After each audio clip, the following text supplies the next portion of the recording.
Thank you for your words, Arthur. Uh, you are very kind. My first business was not trading, was a soft drink bottling company for soft drinks in 65 also.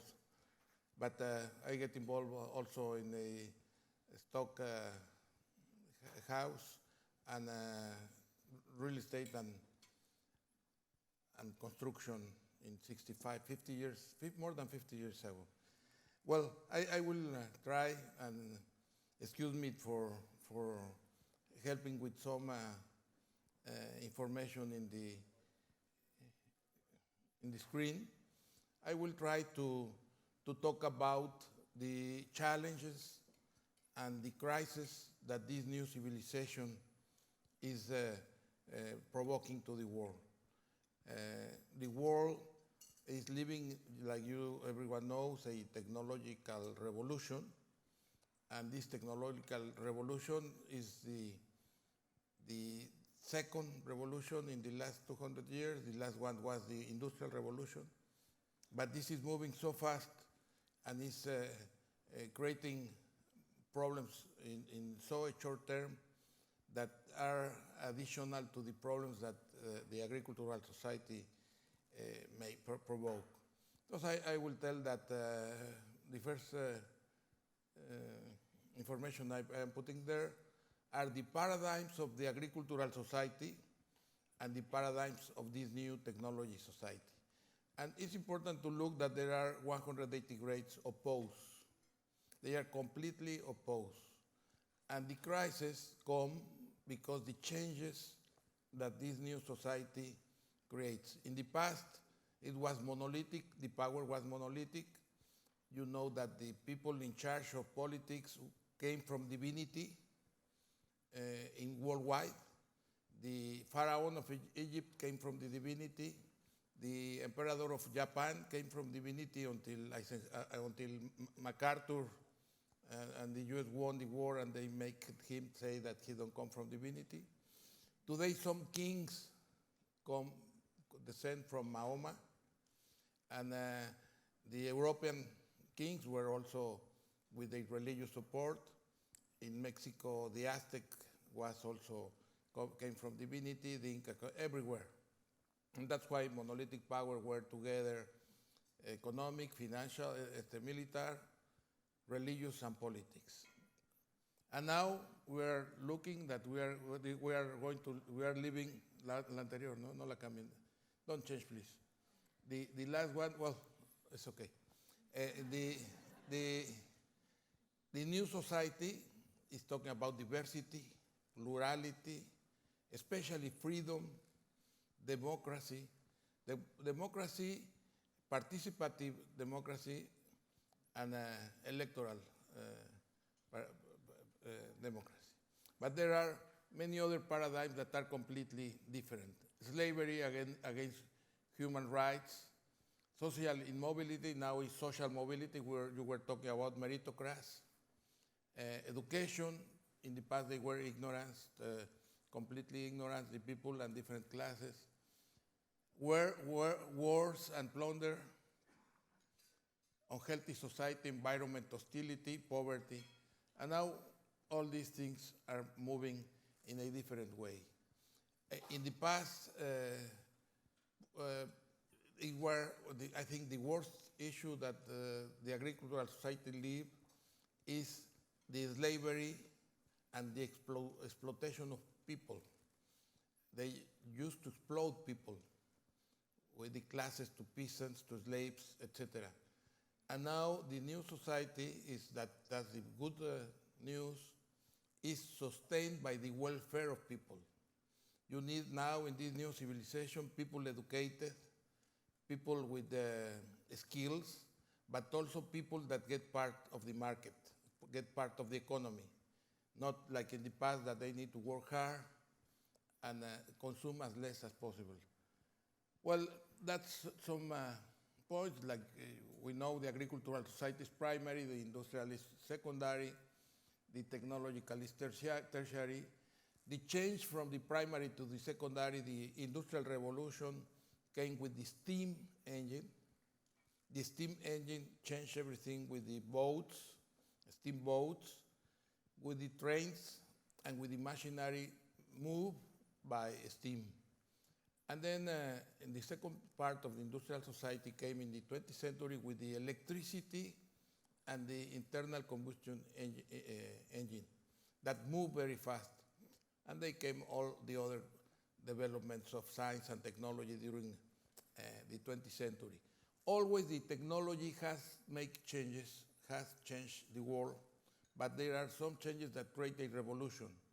One was the engine and the electricity, and now the electronic has made another revolution with all these technological developments that we are living today.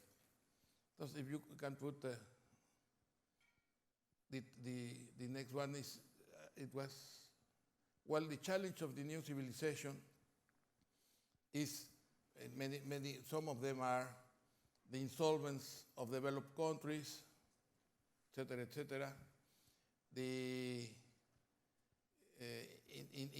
not enough public investment, the health problems, the aging of population with chronic illness and the excessive cost of public health, education obsolete because education still is dogmatic, discipline, standard, it has thousands of years old, because the origin is religious or military, and we follow with the same model. Technology can be a gap or a bridge. For me, it's a bridge because you can jump this space.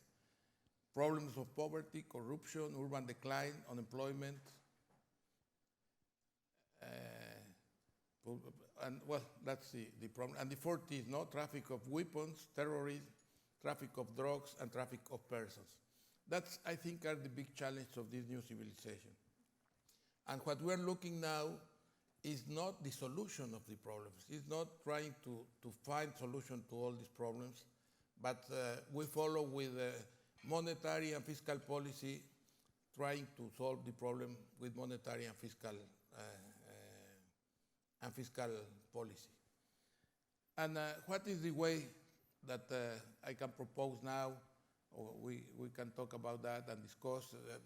After that, we will have questions. Whatever you like, it's open for that.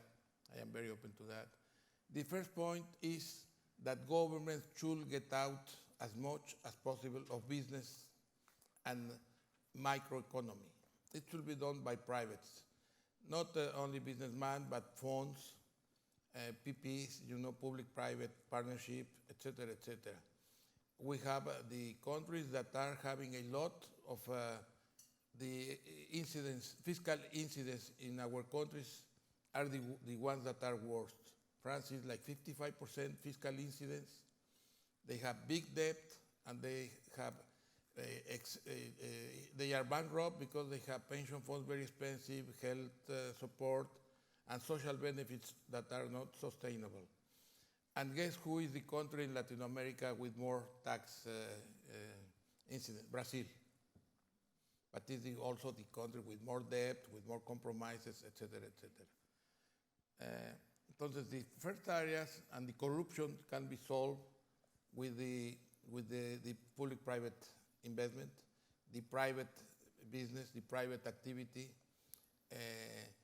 and is more efficient. There is the resources are there, and it is a lot more efficient and avoid corruption and change all the equation that we have with this problem of not enough public investment. Health, prevention and technology will be used for genetics, etc. Education is to use technology for education. The only way to cover high quality education and giving the same opportunities of education to everyone is through the technology, to the connectivity and recognition of the degree of the studies done by the people. Maybe with the questions we go deeper in any of these points that you want. In labor, it is clear that in the last 100 years or 80 years, people has worked less. If you have read in the past, a few 100 years ago maybe, the people worked 72 hours. It was great to go to 60. To go to 48 was all the problems of the unions and the discussions, and we went to 48. Today, 40 is very standard, but in these 40 hours from 9 to 5, there is lunch time, break, coffee break, and people work like 35 or something like that. No, I don't know how much, as much. Entonces, the proposition is to work 3 days, less days, more hours, more years. So 3 days, 11 hours, something like that, to open space to the others and to have 4 days free to have a better quality of life. But instead of retire at 60, 65, retire at 75. That's what will happen, in my opinion, someday, I don't know, slowly, but it will come. And it's the way that it can be take out or bankrupt many countries that retire people at 60 or 55. Like France, they offer 60 years to retire. And they don't have a space for young people to have a job, and that's the way to open this space, making less, working less days. You can also say, well, let's go down to 30 hours, 5 days, but you need 1 hour for transportation, 1 hour for that, and you don't open space to other people to work. But if we work, many people work 3 days, we'll open a big space. The urban decline, the cities well done for industrial purposes. We have big cities that need to reconvert the industrial issue for services. I will give the example of Mexico City. We used to have many factories.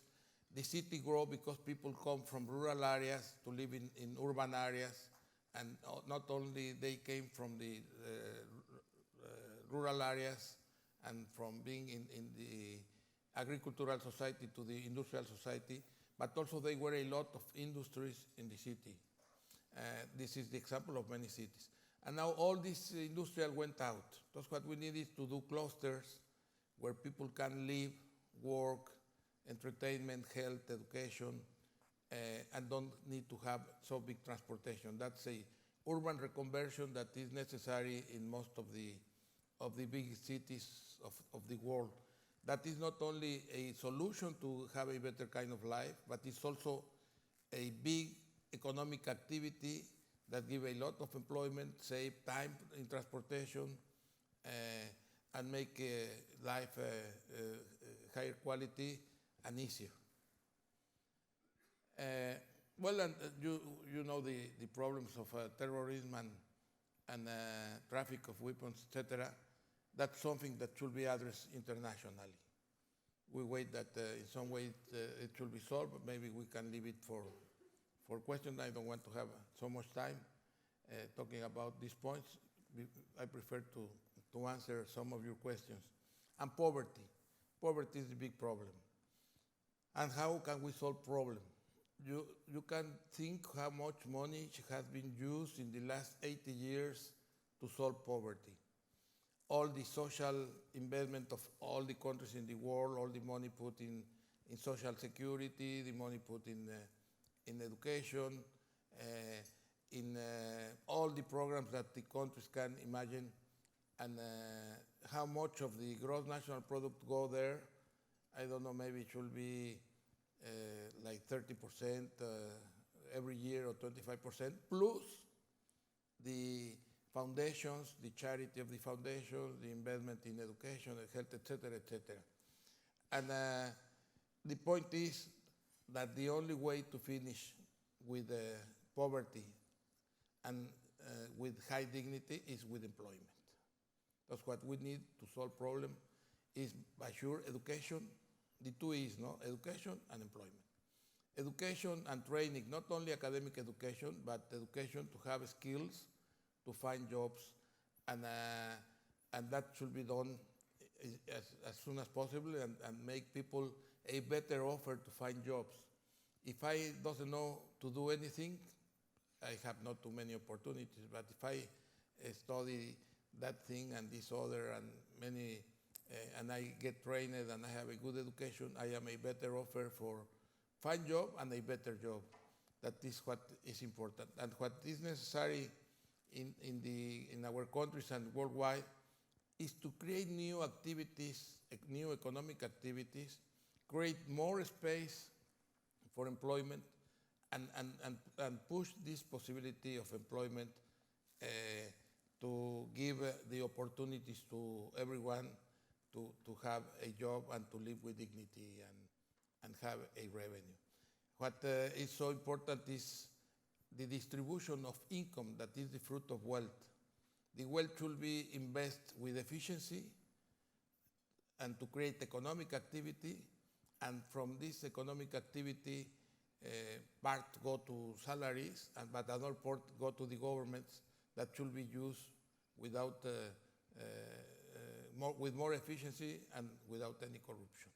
Well, I think I leave better the space for questions. Thank you for your attention, and I wait to answer your questions.